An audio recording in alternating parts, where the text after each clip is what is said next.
Hello, Splendid Snako here with another figure review. Yeah, you guys must be getting used to me saying that by now, surely. Today we have got the DC Deathstroke Collectables Batman Arkham Origins Deathstroke. Yeah, I'm on a bit of a sugar rush, methinks. Not enough sleep, not too much caffeine, too much sugar, and I'm a bit pumped, so as per usual, my apologies in advance for this review. Okay, so let's move on to the figure. Like I said, this is the DC Direct Deathstroke opposed to the Mattel one. Mattel one I saw and I thought it looked very scrawny, was not happy with it. This guy was one of the ones that I was actually really looking forward to get. Maybe not as much as Firefly, but I was really looking forward to getting this guy. And now I finally got him in hand. What can I say? Well, it's a great figure. It really is an amazingly detailed figure. The armor, the paint apps, the articulation is really good. I have gripes. I know, surprise. They're not major. They're kind of more nitpicky gripes than anything seriously. So, let's get over a few things first. Let's do the size comparison. He stands a whopping nearly 7 inches tall, standing him next to the two bats. Here we have the DC Direct Batman Arkham City Batman. Here we have the Mattel, who doesn't want to stand up straight, Batman Legacy Batman. Again, it fits in well with both of these, but I'm going to go one better. Arrived in the post today, the DC Collectables Stroke Direct Batman Arkham Origins Batman, baby. Yee, he's next. But again, size, awesome, perfect. So, let's get on to this guy. Okay, let's start off with my gripes, okay? There's nothing really major, apart from, I guess, maybe one. For starters, his ab crunch was seized. See that? I'll explain this chip that I've just had to take off. His ab crunch was seized and I could not get it to move whatsoever. I had to actually get my little penknife in there and kind of pry it, almost cut away the loose plastic that had seized it up. And now he does have an ab crunch, and it's a really good ab crunch. So I'm happy I've done that. But it was not easy to do. Well, it wasn't difficult, but it also wasn't easy at the same time. It was a bit of a pain in the bum, to be honest. But now that being said, like it's there and it was okay. I think maybe my biggest gripe is his sword. It looks like it's a decent size, but it's really not. It's tiny. It's really narrow. It's really short, and it has a rubber handle, and I do not like that.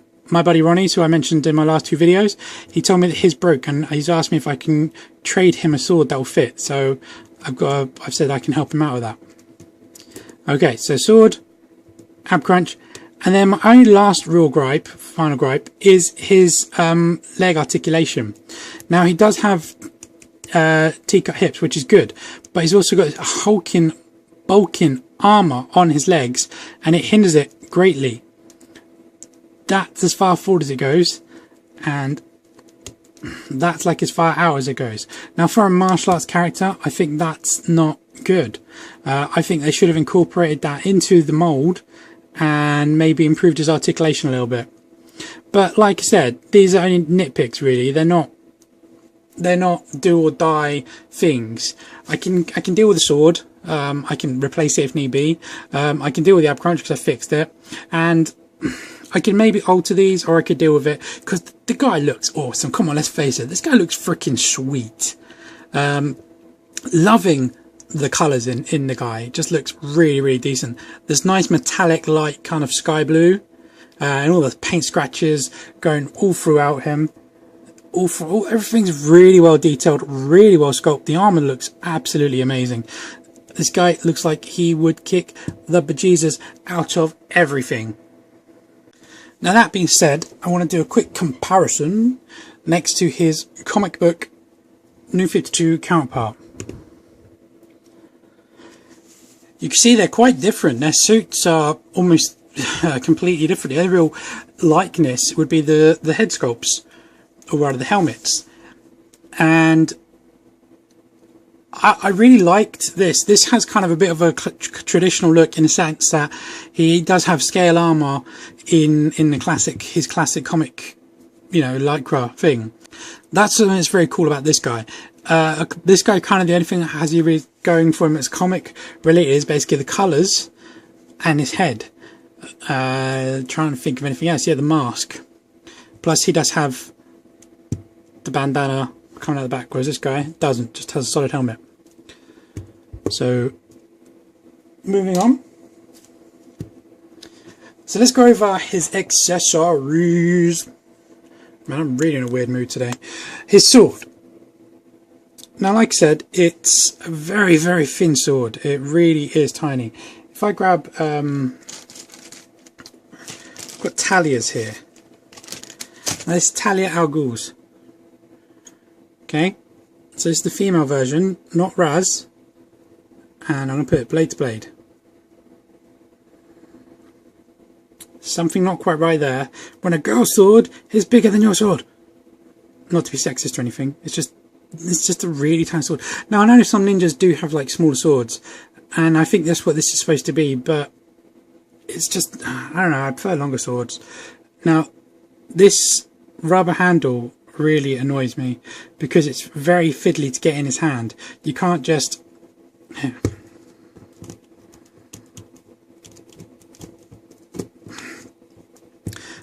simply just slide this in, because it kind of bends, and look, see, it's bending as I'm trying to put it in. So you kind of have to do it at this angle, and you have to kind of wedge it in or roll it in, and that's never good. And then you have to roll it around.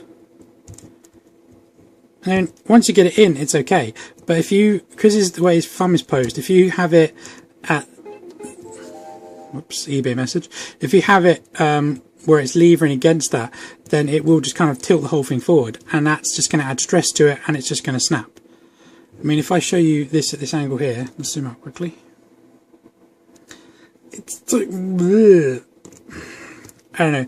I think out of accessories, I think his sword is the weakest of the three, which is annoying to me because I like the sword in the game, and I like the fact that he comes with a sword.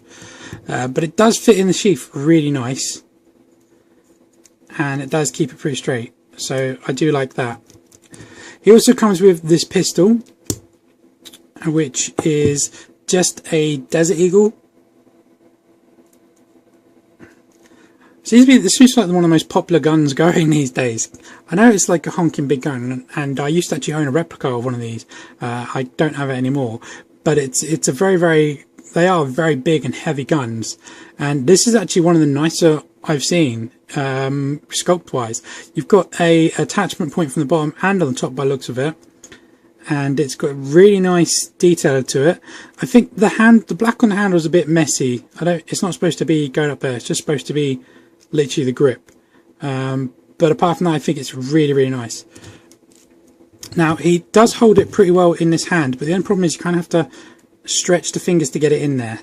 And the hands do seem to be a softer plastic, but I don't like that you have to kind of stretch them to get it in there. But then once you do, it's fine. I'm trying to think, I've got about 4 different versions of this, because Dutch comes with one, Bucky Cap comes with one, the US Agent comes with one, and now this guy. But this is definitely one of the nicer ones I've seen. It looks about the same size as the Bucky Cap one, and I don't have, oh wait, I've got Bucky Cap right here. Stand, come on. There we go. Bucky Cap, who has the US Agent Magnum, and Bucky's is slightly longer in the barrel, and Deathstroke's is slightly longer in the handle, but Deathstroke's is more detailed, so I think this is nicer, and it's very cool. It does look very, very cool. But like I said, he holds it fine. You can probably pick him up by that, but I just don't like how you kind of have to, you have to stretch that open, because it means you can't use his right hand for anything else except for that. You can't put the sword in it, because it quite simply just goes straight through. You can kind of wedge it on there, but it looks weird. And you can't put his staff in it because, again, it's just way too loose. Speaking of the staff, let's have a quick look at this. It's actually really nice. It's got it's long. If I stand him up, and bear in mind he's 7 inches, so that's like 6.5 inches long. That's pretty decent. And it's got black with metallic grey and then a silver middle, and these are all like raised, so you've got like a raised bit there, and then these bits are raised, but then that bit's kind of indented, so it looks like maybe it should extend, and it's very cool, really nicely detailed. I wouldn't mind a second one of these for my Robin actually, so it does look really nice. And he holds it really well in this hand as you saw at the start of the video, but not in the other hand. Just kind of wiggle it through that grip. There you go.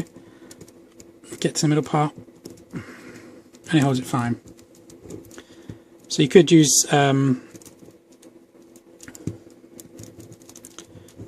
one hand as a brace, one hand as the main grip, so you can get some pretty good poses out of it.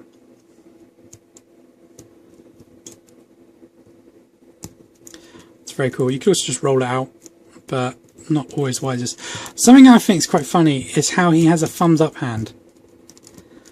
It's like, hey, fancy. But that's just to hold the staff like that.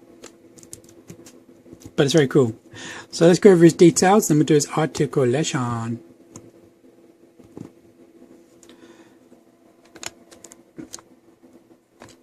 Now, the head sculpt in this guy is actually really nice. It's just an armour, but his eye in there is really cool, and it kind of pops the way you can see it.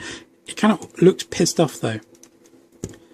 He's got some additional armour going around on the jawline on both sides, and then the back. And then he's got these grey, these are a soft rubber, so it's pretty cool.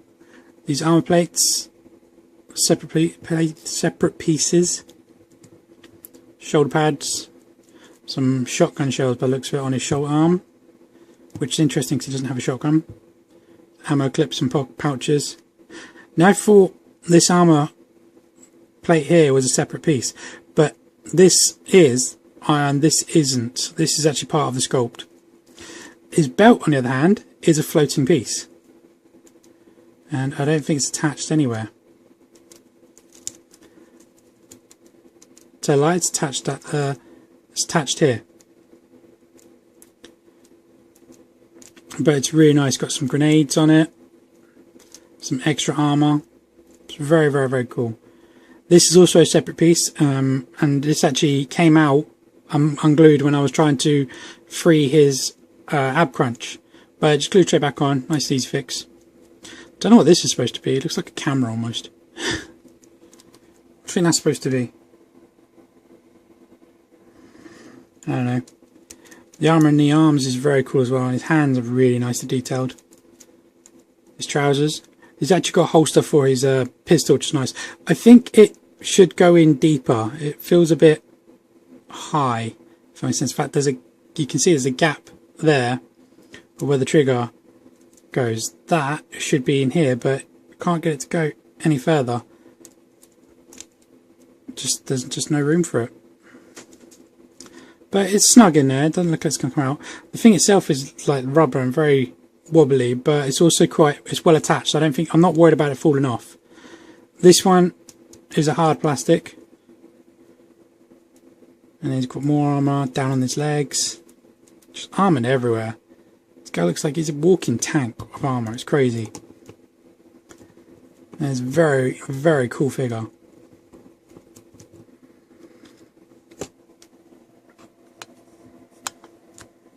So let's go over his articulation. Now, the head is on a ball, so you can get up that high, down that high. So you can get down really far. Don't know why you can't go up that far though. That's as high up as it goes. You can hinge it from there, pivot from there, sorry, to there, and you can rotate it around full 360, but just mind the armour and the tassels on the back. Shoulders are on ball discs, and they kind of they're pretty cool. The armor goes just over, the shoulder armor goes just over the neck armor, if you will, quite nicely. And you can rotate that around 360 degrees. Just again, watch that armor. But see that? I've just done that. Sorry, it's all blurry. I've just rotated that around and the arm's outstended and extended and it's gone around fine. So that's pretty cool. Going straight up and down. Again, no hindrance really whatsoever. Now he has just a cut just here. Not the neatest of joint, but I'm happy that he's got a bicep cut. Really am happy about that. Then there's a single bend in the elbow of just there, and then he has a wrist rotation 360 degrees, and he can point from there to there, same on the other side. And he says ab crunch, like I was telling you about, can bend really far. So if I get these out of the way, you can go down that far and you can come back that far. That is crazy. That's one of the best ab crunches I've actually ever seen. Now he has an upper waist. He has a waist rotation. You know, I think it's actually more like a ball because there's a bit of pivot in it as well. So you can probably get a bit side to side, and you can rotate full 360 degree on that. Like I said, he has T-cut hips, and it is that lovely white plastic which we love so much. But if you angle his armor out a bit, he can get a Spartan of that, but it looks a bit weird. As for the splits though, unless you bring the armor forward, that's his splits, and that to me is disappointing. I really want to try and, I might have to get a second one of these and try and alter that because I don't like it. Now it's very ratchety, as you can see, and it's worrying me. He has upper thigh rotation, like I said, so you can go from there to there, hindered quite drastically by the Sculpt. And there's a double bend in the knee, very cool, really loving that. It's very natural, that does. Then there's an ankle point of there. Now the armor is actually on the foot, not the actual leg, so this does hinder because then when you point it up you only get to that, but then there's also the pivot which also hinders slightly, so from there to there. But like I said, it is hindered slightly. But truly you can get this guy into some epic poses, and I cannot wait to take some pictures of him and my Origins Batman and then my whole Origins villains. It's gonna be awesome. Now I think I have a little bit of trouble trying to get this guy to stand, and I don't know why, but once he's up, he's up. It's just a little bit frustrating. But anyway, there's not much else I can really say. Definitely one of the best figures out there right now, in my opinion. I watched Anthony's customs reviews of the Mattel one and of this one, and that was one of the main reasons I chose this guy over that one. A truly awesome figure, and even if you're not a Deathstroke fan, he's a great figure. I can imagine the amount of customs you could probably do with this thing, and they're not that expensive. I think I picked him up for £25, which is a bit kind of out of my comfort zone, but you know, it's still quite reasonable for a DC Collectables, and we shall just wait to see if and when it breaks. It's kind of like you just wait for that moment. Anyway, like I said, that's my review, guys. I hope you guys liked it. As per usual, please leave any comments below. Please subscribe, and I'm going to catch you guys on my next one. Bye bye.